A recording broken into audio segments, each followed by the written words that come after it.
Hello everyone, welcome to William and the Magic Box. Today on our show, you're going to have Brendon. Brendon is from England in the UK. So let's see what Brendon has to say. Enjoy the interview. So hello Brendon, how are you? Oh, I'm on top of the world today.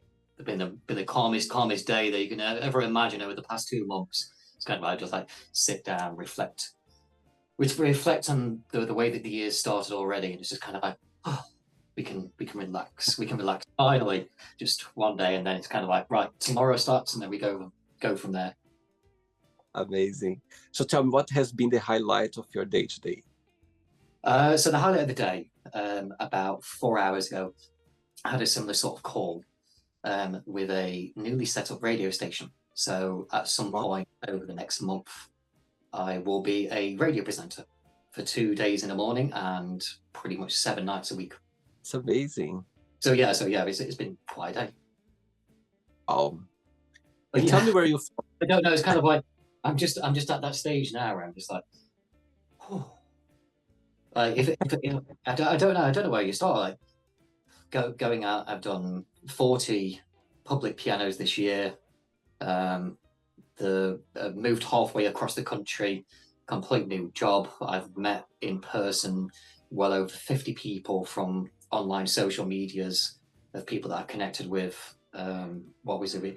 We did 18 pianos in Manchester last week, and that was, I don't know. It's kind of like, where do you start? We did a charity event at the end of March for combat stress, and that was 16 performers, and it went on from 7 o'clock at night to like 3 o'clock in the morning. It was absolutely phenomenal. Um, Wow, but yeah, I don't know where do we start the year, especially if we're going to try and encapsulate some other things from life as well. I feel like we could go on for about 7 hours just on what's happened this year so far. so tell me where you're from, Brandon. I have kind of like a half and half of like an Irish background, and then I also have the other side that from the Midlands in Nottinghamshire. So I've got the very calm and laid back mentality of the Irish, and then I've got the hard working class of the Nottingham. It's a little town. I say little; it's a small little city called Mansfield, which is like 20 miles north of Nottingham. I see. So tell me something. So your one of your parents, they are from Ireland, and the other half is from England, Yeah, or not? that's how my family sort of split off.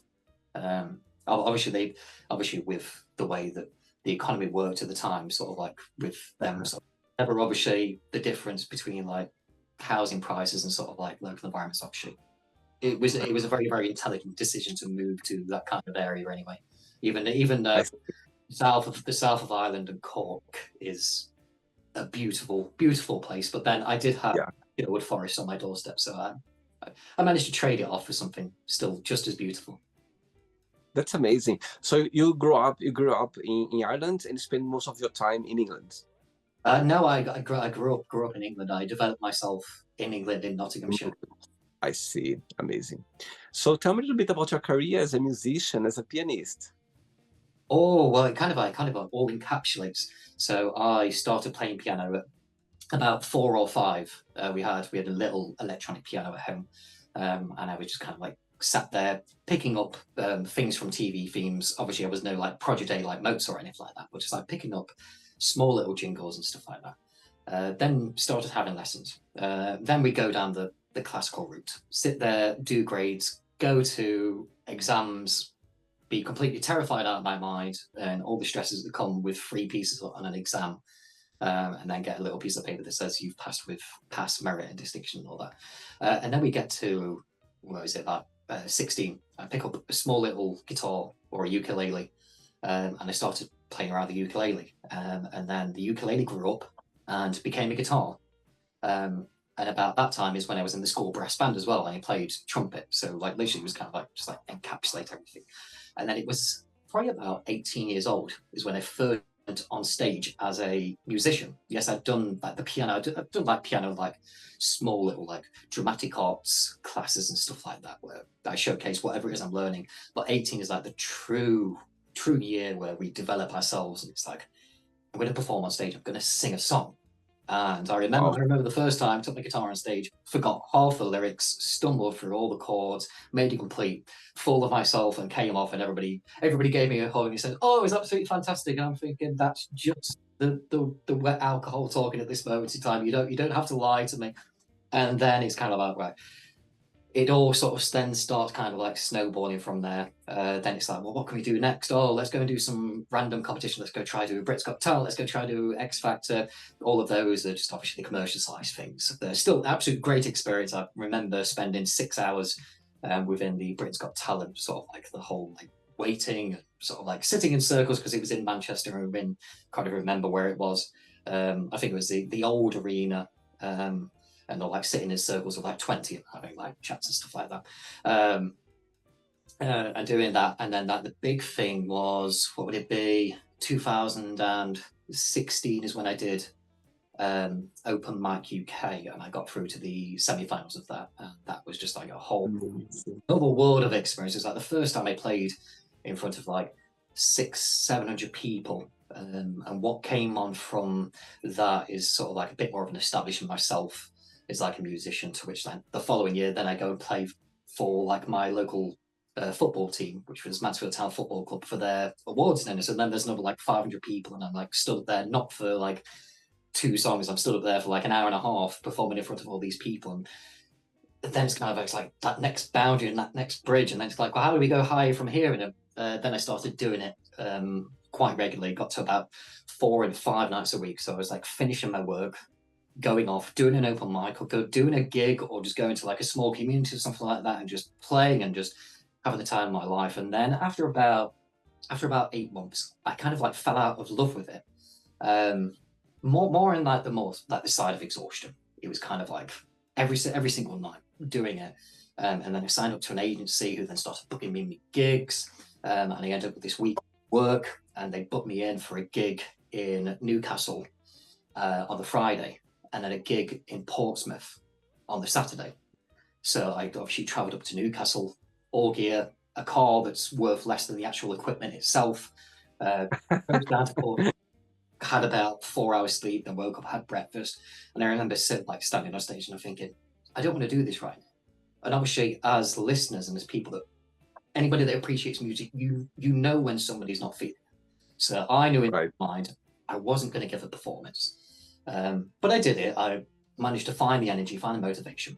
And then 2 weeks later, I got a private corporate gig. And that's the one that stood out more than anything, because I was really, really looking forward to it, thinking, okay, corporate people, this could be the break. This could be the momentum to take things forward. And I went there, energy literally sky high, started the first song, finished the first song, a couple of claps, a couple of cheers.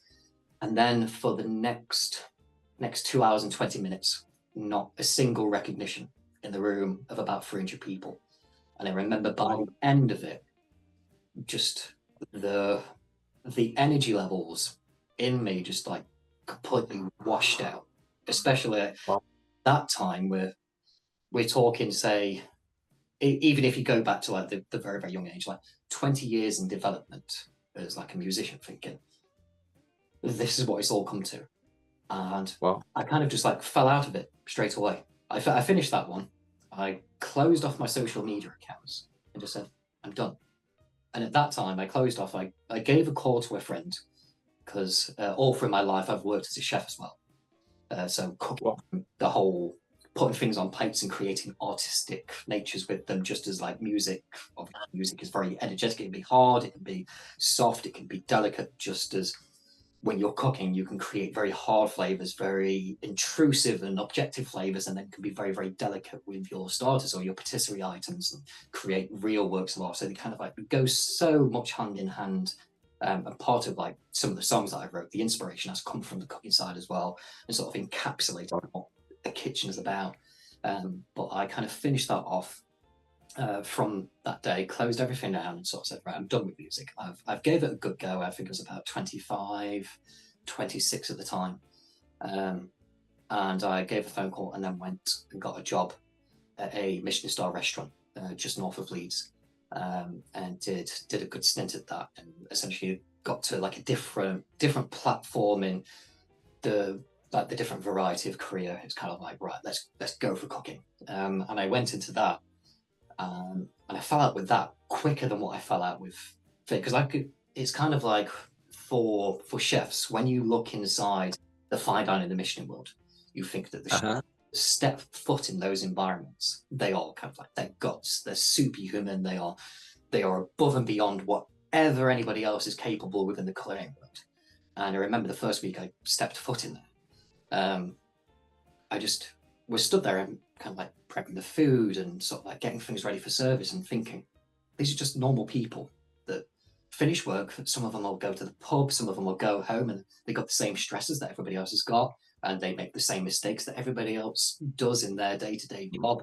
It's just like, what is all this about? And I did it, and I just kind of like after a month, I kind of like I learned the way that they cook, and the way that they do things. And I thought, what more is there? And I remember saying to the sous chef, I was like, where do we go from here? Is it worth doing 2 Michelin stars? Is it worth going for like 3 Michelin stars? And he said to me, he was like, not really. He was like, you can go and do it. He was like, but it's going to be the same thing. It was like, but 2 Michelin stars, there's going to be 10 more chefs cooking for 60 people. And then you go to 3 Michelin stars, there's going to be more chefs than what there are customers in the restaurant. He's spending more time preparing the same ingredients and making it more refined.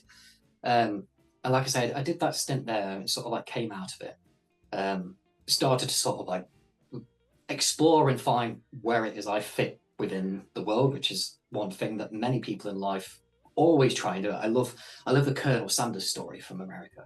The fact that he spent so much of his life doing so many different jobs. I think he had about 50 different careers for his life, from washing Wow. windows to filling up cars at petrol stations, as working as insurance salesman, and then learn how to cook. And I think it's like 57, which is when Wow. he started selling chicken door to door and realized that he had a love and a passion for it.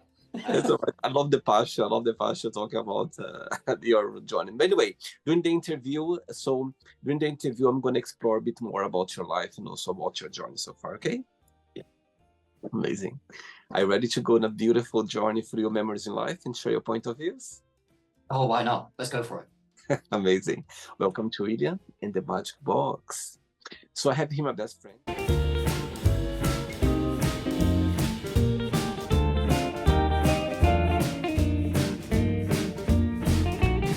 Full of wonderful questions. So what I'm going to do, I'm just going to play a song just for us to relax before the first question. Okay? Let's do it. Yes, you can always dance with me. So before we start the game, during the journey, if it comes up a question that you don't want to answer, you don't want to talk about, always can change. Okay? Amazing. First question for you is, what would your theme song be if you had your own show? What would my theme song be? Oh, are we talking about the introduction or the exit theme? I love a bit of like randomness and class. I know what my exit song would be. My exit song would be "So Long and Thank You for All the Fish" from Hitchhiker's Guide to the Galaxy. I think it's a fantastic song. I've just rediscovered Hitchhiker's Guide to the Galaxy, so like mine's just like loving that song. I think it's like, if we were to kind of like say what would be the main theme of it. Yeah. Even though it's mainstream and even though it's overplayed, I think Bohemian Rhapsody. I think it's a phenomenal piece. When you strip it back to what it is as a song, it's between like 37 and 43 different chords that go through that song. So in itself, it's kind of like, it's a proper kind of like symphony song, and it competes with some of the greatest songs that have ever been written. Obviously, I would have loved to have been born and experienced that properly for the first time on the radio. I can imagine it was, what on earth is going on here?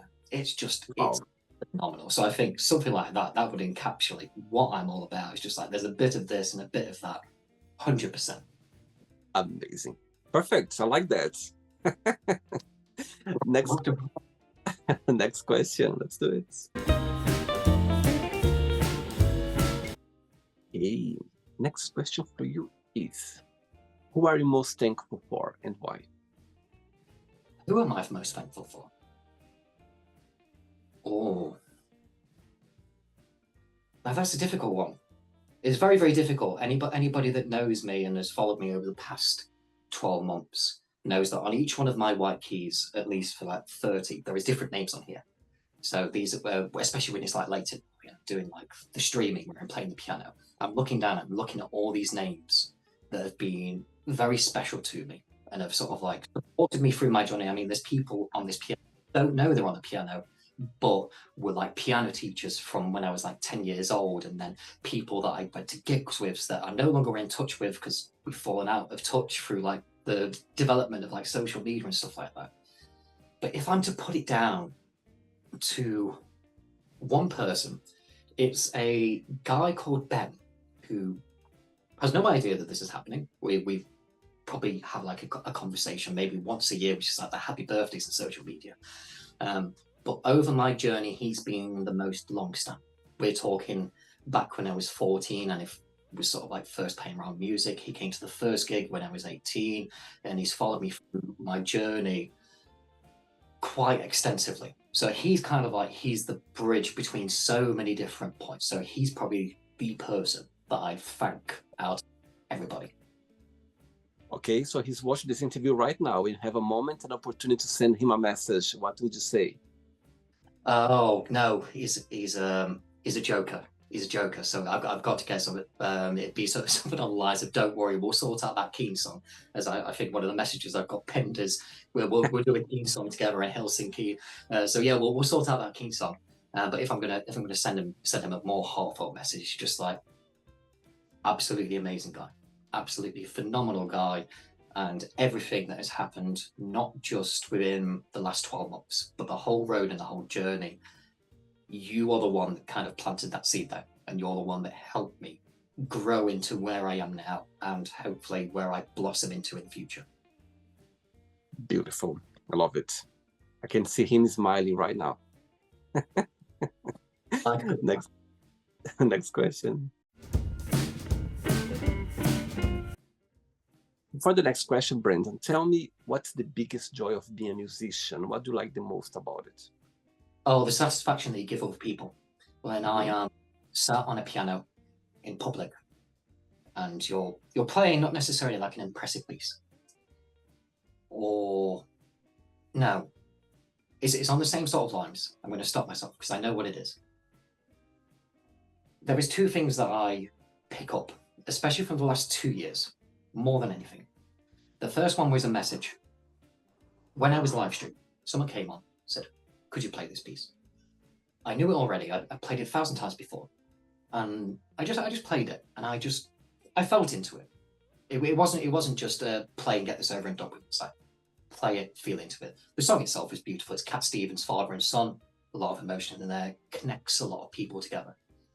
And the person messaged me after and said, "Thank you so much. That was my father's favorite song, and by you playing it, you've connected me back to my father. I'd hope you don't mind that I screen recorded it because I want to be able to listen to it again." That, on one side, is a beautiful thing, that music can give somebody something special. Then the second one, and I've got about 5 different messages, which is from people that have either been through or going through hardships in lives on different levels. And just by sitting there, doing some music, playing some piano, and just talking with them, they say it helps.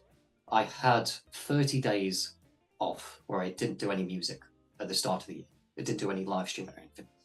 And I came back and someone then sent me a message. It was like, "I have missed this so much that I cannot put into words what it is that the music means to me, to be able to have that there on a daily basis." Because I mean, for the whole past year, it's kind of been every single night around about midnight, go on piano, play some classical songs, and it becomes part of the person's daily routine. And it's kind of like friends, it's kind of family. Until it's missing, you will never know how much you appreciate it. It's kind of the same as like people's favorite artists. With the first time you hear a song that you really connect with, you're just like, this has been missing from my life, from my state of emotions this whole time. How have I lived without this? And then when you hear it, you sit there, you probably play it through 10 times and think, yes, this is it. This is this level of satisfaction. So there's the two things. Beautiful. Love it. Next question is, tell us something interesting about yourself. Oh, you see, I feel like there's kind of like a long list, but it's kind of like what's the most interesting, or what's the most bizarre? Something maybe not many people know about you, or something very interesting that you find it. Oh, I love philosophy. I'm obsessed with philosophy. It's not something I necessarily talk about, but love philosophy. I'm very well read on the classic historic philosophers, Wow. especially like belief systems as well. I love learning about belief systems and what levels of joy belief brings to people, and the level of brings. Wow. And saying that, what's the meaning of life for you? Oh, the meaning of life. That's meant to be like the hardest question in the universe, ain't it? I thought, oh well, let's reference Hitchcock's Guide to the Galaxy 42, ain't it? So I think the meaning of life for me is to go out and just enjoy whatever you can, take whatever you can, but never say no to an opportunity that potentially is nerve-wracking for you. I have only developed myself by being able to say yes to opportunity. And if somebody comes up to me and says, "Would you like to do this?" Yeah, why not? What's the worst that can happen? It goes wrong, and that's it. I make a mistake, and we learn from that mistake, and we giggle about it in 12 months' time. What's the worst that can happen? I think for me, that's my meaning of life. Wake up in the morning, walk out the door, and see what happens. Wow. And so far, what has been a life lesson that life has taught you that you feel very grateful for? Nothing is ever too serious. Nothing should ever be too serious. Doesn't matter how hard things are. It doesn't matter how depressing life can get. We're all on our own game against life as like chess players, and life might be a grandmaster, life might be a novice, and we're gonna step foot today on the place that we're on, and we're gonna move our pieces for today. And we might make the correct decision, we might make the wrong decision, we might miss the blunder that life gives us the opportunity, but then the next day we might see that blunder and say, that's an opportunity that I'm going to seize.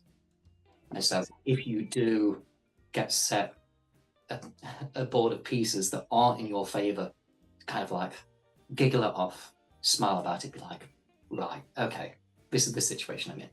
Let's see what fun we can have. Let's see how we can play this game. Because there's a game in everything. Totally.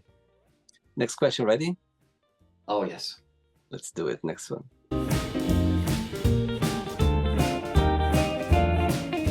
Okay, next question is, if you could sit down with your 13-year-old self, what would you say?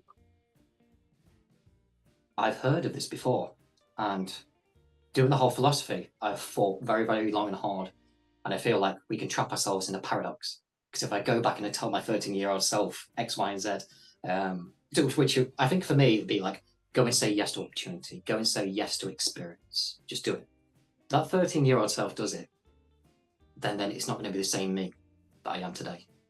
So therefore, is that 13-year-old going to go through life and have harder experiences, to which then miraculously or magically they're sat down with you and you then say the same question, and then they go back in time and then say to a different 13-year-old self, it's like, don't take all the opportunities because it's going to be quite frightening, and you some of them aren't going to be as great as what you think. So I don't know.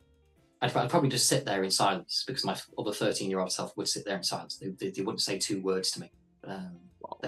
They'd be like, why are you speaking to me? So we'd probably sit in silence. I wouldn't say anything. I just smile and just maybe say, you can have a fantastic time. And that's it. Great. And when you analyze yourself, what's the biggest joy of being Brendon? What do you like the most about being you?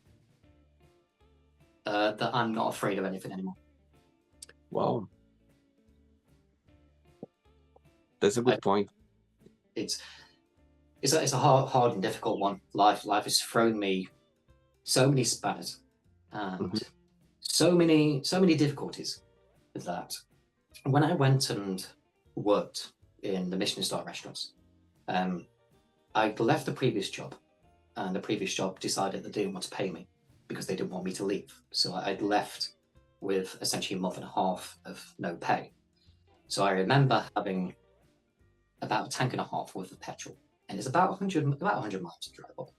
And I was driving up, and I knew that I was driving up to nothing other than what was in the car. And I had 2 weeks worth of chef uniforms, chef whites. So I knew I was okay for 2 weeks if I could just turn up for the first day and see what happens, see what a game of chess that life's going to bring me. And I did the first week, and it got to the Sunday. We were off the Monday, we were off the Tuesday. So every single night I would get in my car, drive down the road, go into the lay-by, sleep in the car, wake up, go to the service station, have a quick shower, go to work. Wow. I remember on the second night of that first week, I kind of like been feeling a bit anxious, probably a little bit depressed, and a little bit concerned about what's going to happen. What's going to happen after this next week when I've not got any clean uniform anymore? And I remember sitting there. I had my door open. I had a spoon in my hand, and I started smiling. And I thought to myself, okay, so technically this is the worst situation I'm in. So therefore, if I can smile now, what the hell can life throw at me that's going to be worse than this? And that was Wow. it. Like, that was kind of like the eureka moment. It's like, this is the secret to life. If you can make it to the bottom and be like, yes, I'm there, then you're like, sky's the limit from there.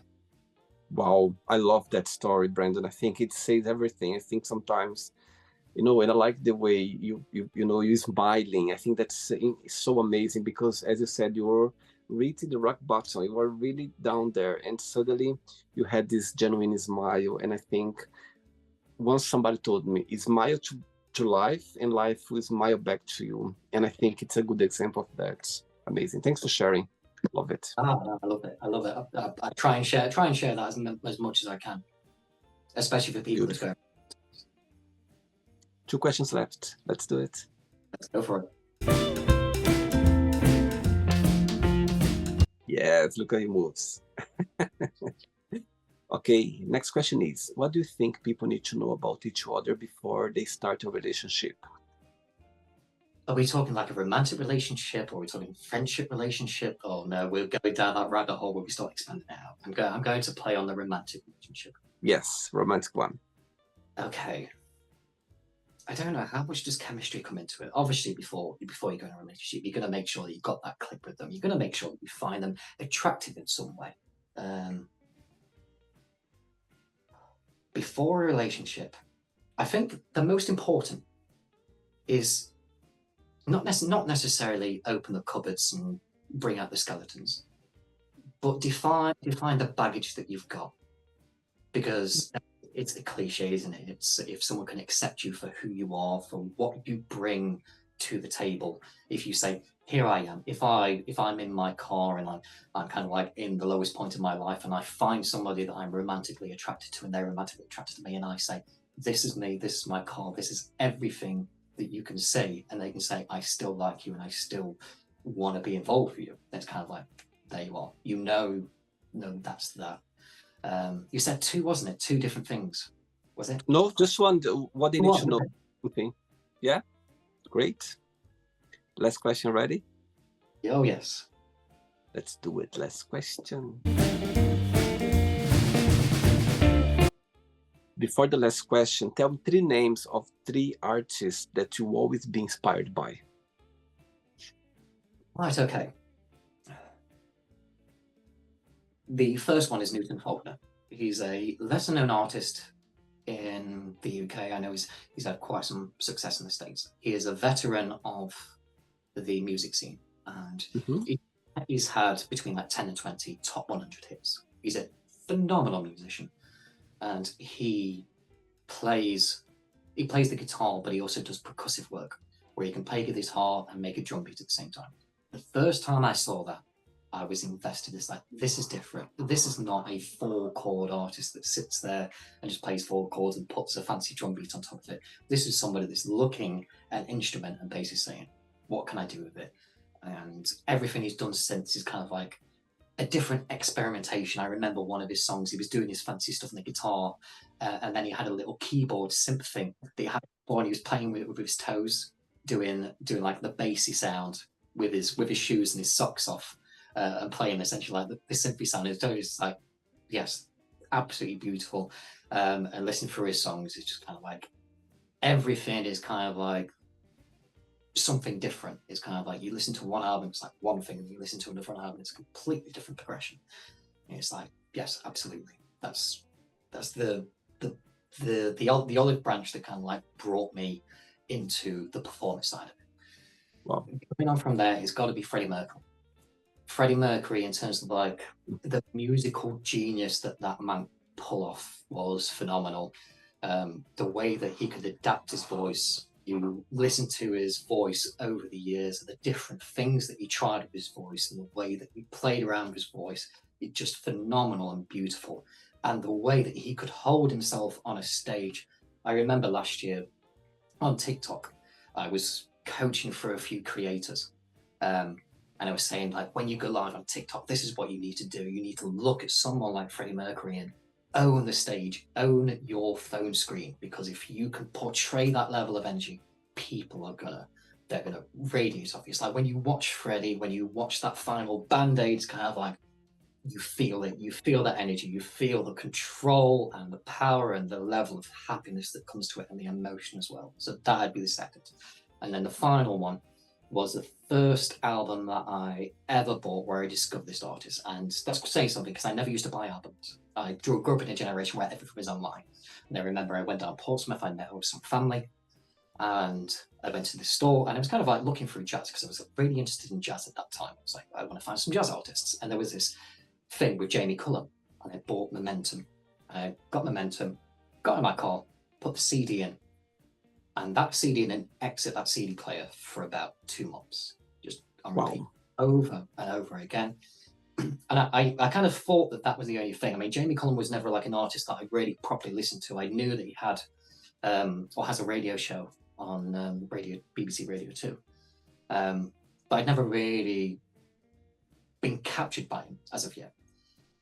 And then about maybe a year or 2 years later, I then properly discovered some of his other stuff. His 7 Days to Change Your Life.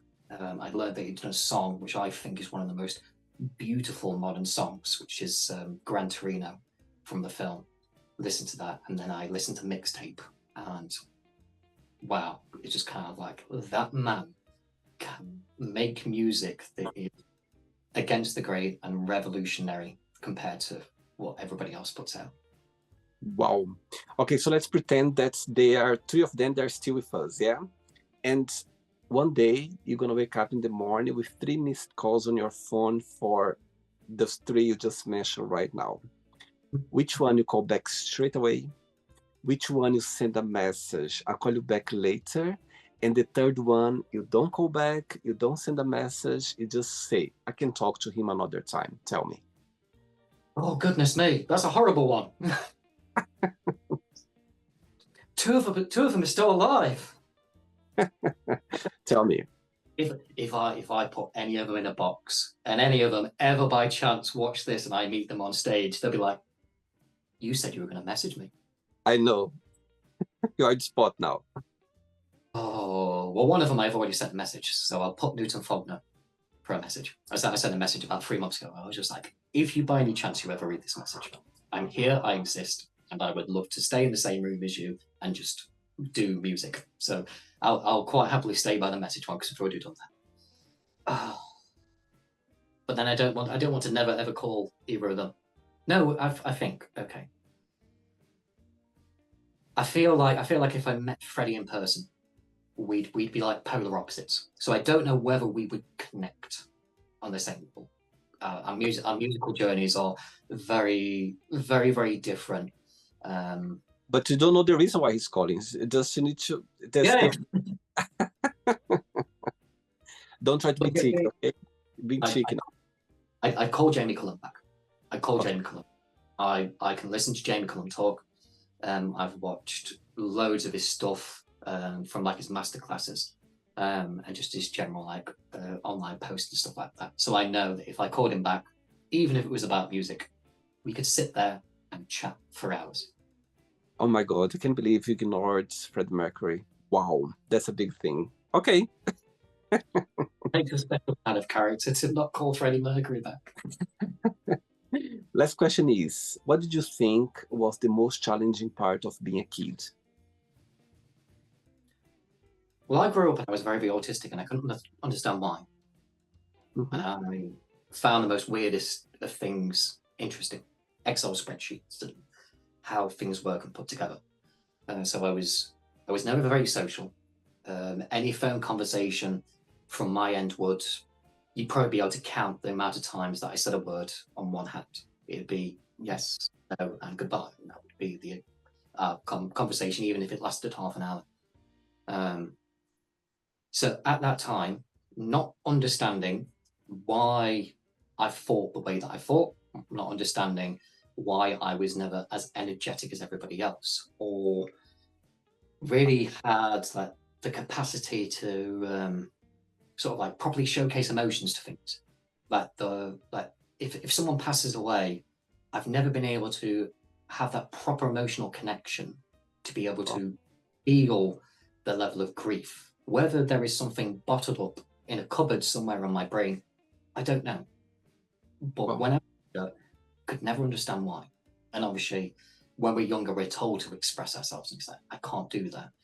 But in the returning factor, when I press the red button and go live, or when I am on stage, I managed to press a button in my brain that's just like, go all out.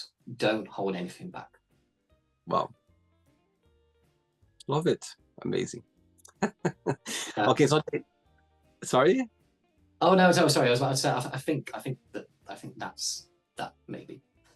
That's amazing when you kind of, as you said about press the button, I think sometimes, you just need to go for it, you know what I mean? And that's things start changing for sure. Right, it's not the end yet. Let's play now the word association game. I'm going to give away some words. Just tell one word that comes to your mind. Quick thinking, okay? Let's start with family.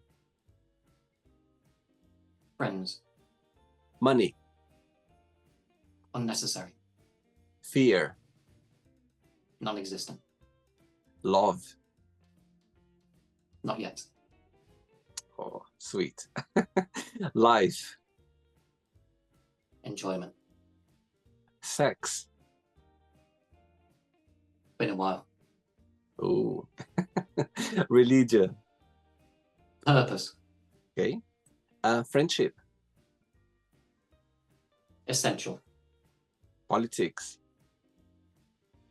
noise, Desire. ambition, Regret. not yet, Success. maybe, Wish. dreams, Happiness. achieved, One word for England. cues, One word for music. emotion, Wow. And the last one now, musician, one word. creator, Wow. Let's pretend now I'm going to meet your best friend for a coffee, and I'm going to ask your best friend. Define Brendon in one positive and one negative word only, what your best friend would say. they would encapsulate both together and say he's very dedicated. Wow. To the point, he's very dedicated and very passionate about what he does. To which it burnt me out last year, but then it has also helped me go over mountains and Wow. achieve so many goals. Wow. Beautiful. Let's play now Brendon and the magic box, and you can ask me a question. Okay, you can ask me a question now, Brendon. What would be the ideal afterlife? Wow. Great If question. you could create your own afterlife, what would be the ideal afterlife? Oh my God, what a great question. I had over 1,000 interviews here on the show and nobody asked me this question. Wow. You put me right in the spot and I love it. Great question, my goodness. You know what? I hope or I wish that afterlife I had the opportunity to have a moment somehow, with the universe, with God, with, you can call anything, but a moment where I can just have a brief um, talk about it, just a little talk, however, and go back again, you know, as, of course, as a new life. So that's what I hope. You know, that's a different person, of course, different person, but however, carry on with, the life that I left behind, something that I haven't finished yet, you know. That's what I believe, that you come along, you come again to, to improve yourself, to learn and go, move forward. And so yes, but before that, I'd love to have a moment of, to see, through my life, like have the opportunity to have a brief, like I sit down like a cinema, have a brief look about everything that I went through, as a, to make me smile, to make me cry, to make me emotional, to make me happy, sad, all those emotions. And after that, okay, say, okay, you can go back again. So yeah, great question, love the question. So that's what I hope, that's what I think. Maybe we will have the opportunity to do that. And of course, at the same time as well, when I'm there, having these moments, to have the loved ones who cross my life as well, that they are not here anymore, but they will be there, just to have a brief hug or a brief talk or brief moments before I go back again and start all over again. That's my answer for you. I love the question, Brendon. Beautiful. I love it. Yeah, that's my answer. Amazing. So yeah, let's see. Okay, let's see. We don't know. Let's see how that's going to be. And if it happens, you got this moment right now is going to be showing on the screen. I'm going like, oh my God, look, Brenda asked me that. It's going to be narrated by someone like Morgan Freeman. It'll be like, and this is the moment that William answers the lives universe question. It'll just be a picture. And he was totally right. I love it. Did you enjoy the interview, Brendon? Oh, I've loved it. Absolutely loved it. Thanks again. Thanks for being so sweet, so kind, and bring this energy to the show. I think it's amazing to see someone, living your best life, your passion. And I totally agree with you. When you mentioned about that was the best and the worst, about, you doing your talent, your passion, and understand, because sometimes you love doing it and sometimes don't realize how uh, tiring you can get and how burn you can, it just burn you out. But understand, it's just because you love something so much that you just go for it, and you don't even physically sometimes don't feel it, you know what I mean? You just go and do it. So it's amazing to see. Carry on with your passion and your career, and I'm sure beautiful things will come along for sure. Before you go, if you can share a positive message or anything that you live by. Oh, yeah. I think that positive message is do the things that either do the things that scare you or make you nervous. Whether it's Yeah. standing up on stage and singing a song, going for that job that you don't think that you're possibly going to get, speak to that random person that you might have never spoken to before, go and speak to a random person in the street, go and say hello to somebody, go for a job, go and do your first examination, sing on stage, do something that scares you, and then go from another thing that scares you, and life will be so much different. Amazing. And if in the morning wake up with a missed call from Fred Mercury, just ignore him. I wake up from this call from Freddie Mercury, I think there's going to be a lot of questions. There'll be first page news tomorrow. For sure, for sure. Thanks again, regards to your family and friends, and you keep in touch, okay? It was a pleasure having you on the show, okay? Likewise. Thank you, William. Thank you so much. Have a good night. Take care. You too. Bye. So, did you like the show? Don't forget to give a like, to share it, and also don't forget to subscribe to the channel. And if you'd like to be part of the show as well, first, subscribe to our channel, and after that, just go to our website, www.williamandthemagicbox.com, and send us a request saying why you'd like to be part of the show. And I see you there. Bye bye, see you next time.